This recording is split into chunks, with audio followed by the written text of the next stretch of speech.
Could we talk, just define evidence-based nutrition content? Let's do it. What is evidence-based content?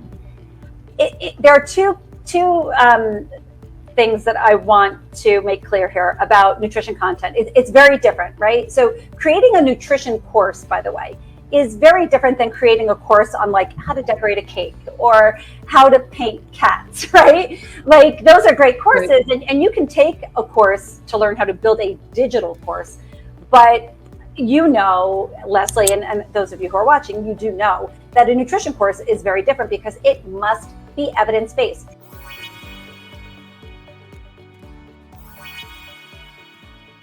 Well, hello, everybody, and welcome. Happy Thursday to all of you. Here we are. It's Thursday again. How's that possible, Jeannie? I don't know. It just seems like every time I turn around, it's Thursday. It's time to go live. Day to day for me. Every day is day to day. Well, welcome. I'm so happy to have Jeanne Petrucci with me today. Love your energy. And of course, really am excited about the content that we're going to be talking about today. It is a topic that is very near and dear to my heart, and that is how to create nutrition content that helps you scale, helps you to actually grow your business, which is, let's be honest, that's what it's all about, right? Yeah. So very important. So that is our topic today. We're going to be talking about how to do this, how to create content. P.S. Not writing dissertations, okay? I think Jeannie knows exactly what I'm talking about there, right? Yeah. No footnotes required, and no like research and references. You know, we're going to really try to break it down so it's super easy. And most importantly, super readable and compelling for your target audience, because the idea is we want to attract the right people into our audience, right? So again, welcome to those of you that are just now joining. My name is Lesli Bitel, business strategist and mentor for private practice dietitians and functional nutrition and functional medicine practitioners. So guys, this is a topic that is really quite relevant for all of you, every single person. Specifically, let me just kind of give you a quick breakdown on some of the bullet points, right? Being deliberate about the kind of content that you create that supports your business growth, right? And really following a framework that allows you to approach content creation with a sense of confidence and certainty, and creating an emotional connection, which is so important. Guys, we always talk about, you know, what compels someone to actually make a decision. Any kind of decision, really, it is about emotion, actually 100% of the time. So we're going to be talking about the importance of creating an emotional connection with your ideal client that cultivates trust, and actually how video connects to this, why video is so important. So I want to welcome my guest today, Jeannie, and Jeannie is from Living Plate RX. So welcome, Jeannie. So happy to have you here with me today. Thank you so much. It's always a pleasure to be with you. And I want to encourage all of you who are joining us today, or even if you are watching this as a replay, I want you to kind of experience this in kind of a meta sort of way, like the conversation that Leslie and I are going to be having today with you. We have an idea of what we want. We're not here to sell, right? We are here to deliver value, right? And to elicit an emotional response from you. So for all of you here today, I want you to know what my objective is, because as you're watching this, you know, if you're starting to feel that way, then Leslie and I are being successful. First of all, I want you to feel relief, and I want you to feel confident in the area of content creation, right? So that's my goal today. But in taking you through this experience and this live kind of video interaction, right, you're going to have those feelings, and a certain percentage of you are going to feel compelled to reach out to either Leslie or I to say, you know, how can you help me on a deeper level? So the reason I bring that up is because I really want you to think about how you're feeling as we're having this conversation. For me, Leslie, you know, whenever I like to sign up for free webinars all the time, because I just, you know, there's always something to learn from other people. But those webinars that really move me are the ones where, like, at the end, not only do I want to buy that person's product and work with them, but I'm like, that's how I want my ideal client to feel, right? Mm. So if you are going through this experience today in this conversation, and at the end you're like, oh, I really want my ideal client to feel this way or that, whatever emotion you want them to feel, then doing live video is the way to go. And you can either do it alone or you can do it with a partner like we're doing today. So again, wanted to. It's great. My first tip for the day right out of the box. Can we start talking? Yeah, let's jump in. Yeah, I love that. So step one, tune into how you feel, right? Yeah. And I think that's actually a really, really great tip. What do they say? People don't, they always remember how you make them feel, right? Oh, that's it. Right. Yeah, there's a saying around it. They don't remember a handout, an ebook. They remember how you made them feel, right? Yeah, exactly. One thing that I wanted to start with, could we just define evidence-based nutrition content? Let's do it. What is evidence-based content? There are two things that I want to make clear here about nutrition content. It's very different, right? So creating a nutrition course, by the way, is very different than creating a course on how to decorate a cake or how to paint cats, right? Those are great courses, and you can take a course to learn how to build a digital course, but Leslie, and those of you who are watching, you do know that a nutrition course is very different because it must be evidence-based. Now, obviously, the content that you're using inside of your materials needs to be evidence-based. Sometimes you cite it, like if you're doing a particularly science-heavy blog, you're going to want to provide citations for sure. But it also has to be delivered in an evidence-based way. And that's something that I'm going to be talking about today, because I prior to kind of exploring this concept myself, I really never heard of anybody talking about it before. Mm-hmm. It does make a lot of sense that you're going to create this content either with my help or on your own. Yeah. But how you deliver it is everything. It's not just posting a pop-up on your website, although, you can do that for sure. But it's an evidence-based approach. So I wanted to start there with talking about, how you can decide, so this is one of your major takeaways for today, how do you decide what content to create and where to deliver it, how to deliver it, all of those questions, right? And the first thing you need to think about is the stages of change health behavior model, right? So for those of you who are, Leslie's nodding, all dietitians here know exactly what I'm talking about. And even if you're not, you've probably been exposed to it before. Oh, hold on, I forgot to silence my phone. Kids will be calling if I don't, hold on, there we go. So the behavior stages of change, we're talking about pre-contemplation, contemplation, motivation, action, and maintenance, right? So every single person that you are touching is going to fall into, somewhere on the spectrum. It's not, it's dynamic. It's not really linear, and they don't fall into buckets. But, somebody who's pre-contemplation, they're not even thinking about working with you, right? So it just doesn't matter what kind of content you put in front of them. It's probably not going to totally resonate with them. But if they're, from pre-contemplation moving into contemplation, I'm thinking about this behavior, changing my behavior, and look at this reel from Leslie, or this reel from Jeannie, or this reel from you, that catching people who are just starting to think about change with a quick video or a social media post, right?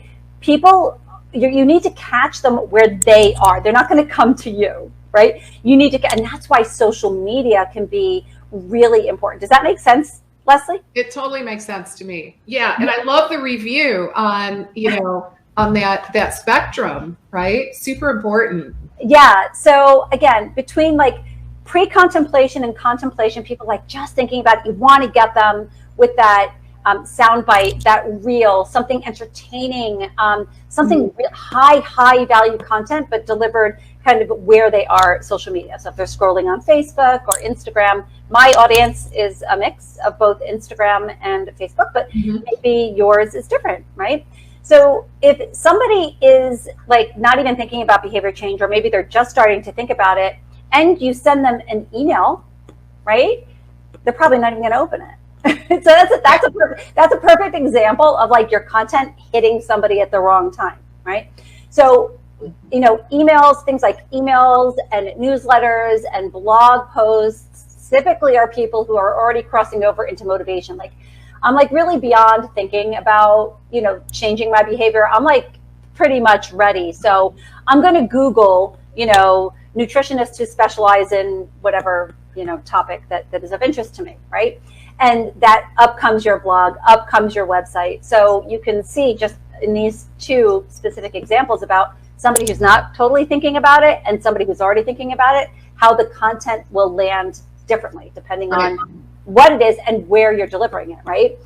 Somebody who is like motivated and ready for action, that is like get your course in front of that person, right? So if I'm starting a private practice and I look up, business coaches for private practice dietitians, Lesli is going to appear, right? And I'm ready. Like, I'm totally ready. Right. You're actually looking for that service. Exactly. So that is the person who is the candidate to introduce your course, right? Or maybe have a free webinar. And this can be done at a business level or a consumer level. It doesn't matter. It applies to both, like my business, I'm business to business, or if you are business to consumer. It's all the same, right? There is no way, and this is the biggest mistake I see health and wellness professionals making.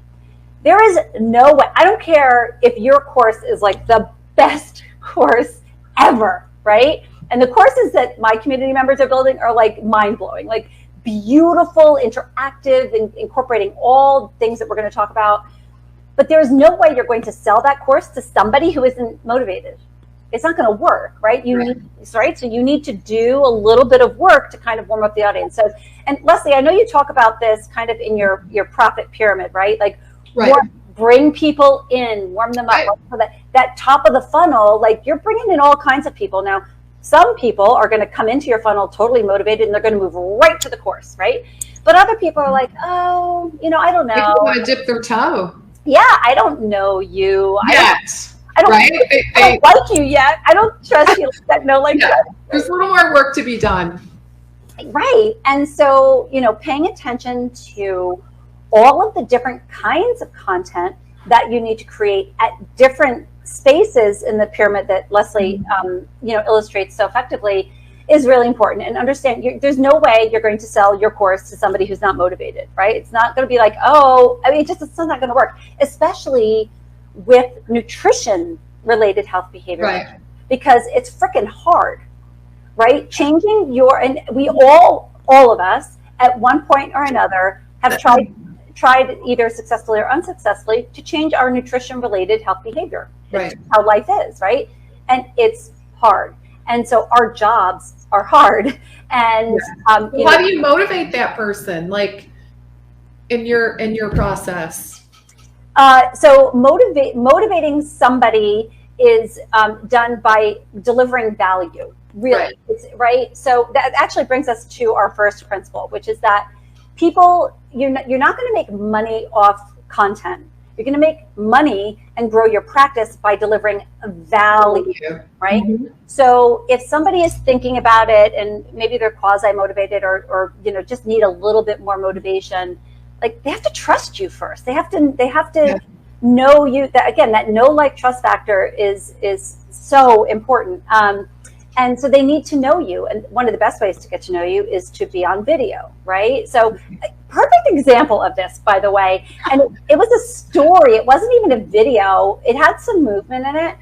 But I posted a story yesterday about my chickpea mash on my avocado toast and why it was important, right? So I'm not just posting what I'm eating during the day. Like, that's nonsense. Like, my audience wants to know, why is Jeannie eating this? I'm eating it because it's a protein-rich version of like one of my favorite breakfasts, which is avocado toast. Mm-hmm.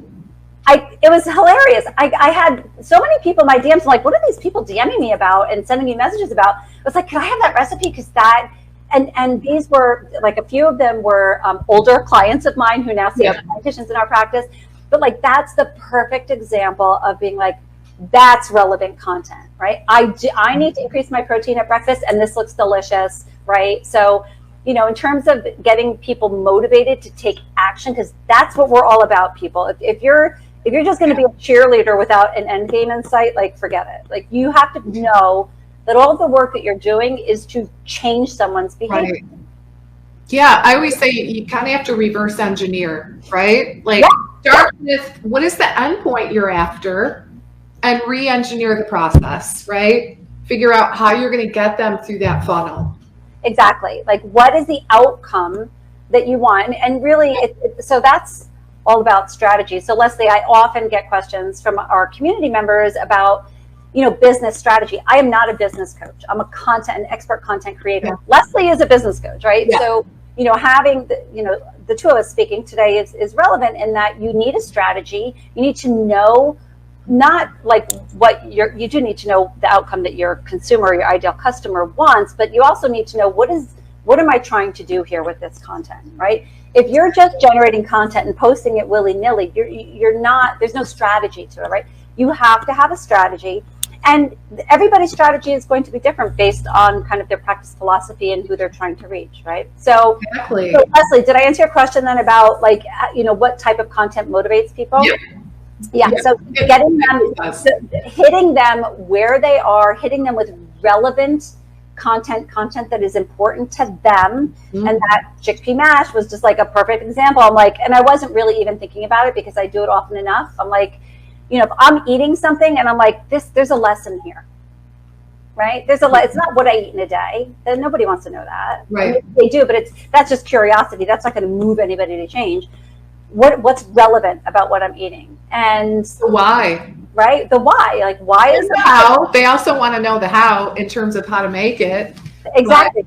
But, and another good lesson about that type of a post. Number one, it was organic. It was very natural. So people love that. I didn't have to put my face in it. So I love that. I tell you, when I took that picture, I was not camera ready. Right? I had just finished a workout, and I'm like, oh, I really feel like avocado toast, but I really need some protein. And so that's what I shared, right? So you don't always have to be on camera. You can create videos, something with movements that can be just as effective, really, in the whole scheme of things, right?